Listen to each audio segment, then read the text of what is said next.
Hello, my name is Amber and welcome back to my channel. In today's video, we're going to do is finish the book tag. I will leave the original creator in the description bar down below. So let's just jump right in. First question is, do you keep a list of all the books you've read? Ish. I've been keeping track of my Goodreads since about 2013, and so anything since 2013 is on my Goodreads.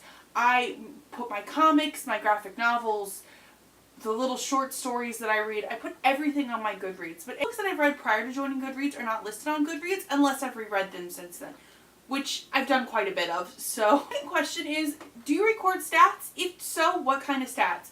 Last year, I tried to record every minuscule stat, but I'm not very good with like Excel and stats and stuff like that. So I was trying to record how old the book, what genre it was, and how many pages it was, and I found that to be a lot of work, and at the end of the year I didn't really know what to do with all this raw data, so this year I just kind of didn't decide to do that. Question 3 is, do you give star ratings to books? So what do you score out of and how do you come about that rating? I actually have a video that's talking about what the Goodreads star system means to me. However, how I come about these ratings really depends on a couple of different factors. The main two being genre and enjoyment. Here to get a higher rating out of me for a genre that I don't really reach for.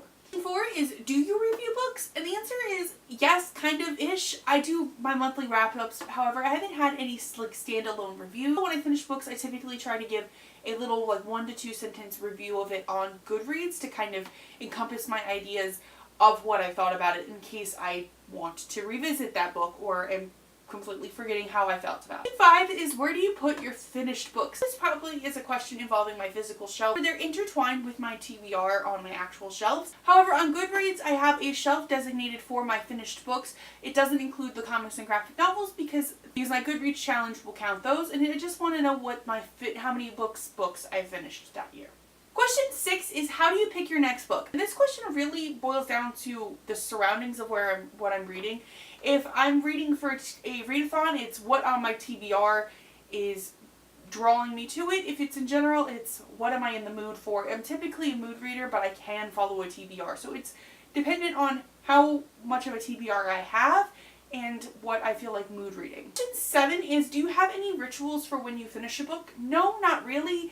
I do make sure I add it on Goodreads. I get on my little red shelf, but other than that, I really don't have any rituals for when I finish books. Question 8 is, who do you tag? And I honestly don't know who I would want to tag for this one. So if you want to do this, consider yourself tagged. If your answer is similar to mine, let me know in the comments down below. If you like what you saw here today, be sure to like and subscribe. Thank you all so much for watching and have a nice day.